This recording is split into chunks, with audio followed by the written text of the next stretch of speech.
inolvidables cuando cantabas y bailabas en tu barrio querido Quillirpata, y hoy dejas vacío.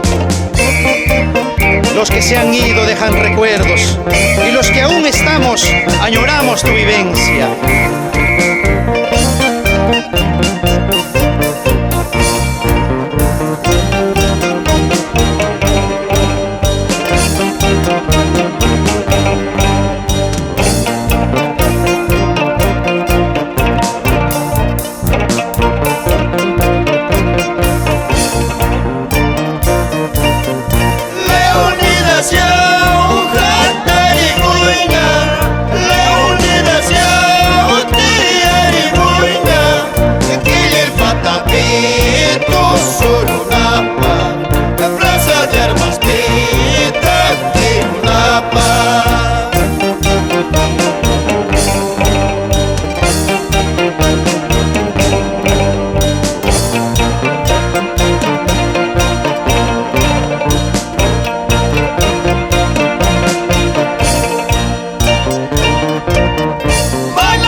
Con el mayor aprecio y cariño para la señora Marta Narváez Bustinza e hijos, Amahuagaspaya, Ricardo Choquecahuana Chanco, Guido Narváez López y tu hijo adorado, Mateus Narváez.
Bailando por las callecitas de Barrio Alto, Daniel Osorio, Edison Guamaní Bustinza, Domingo Maque Guillén, Esteban Choquecahuana.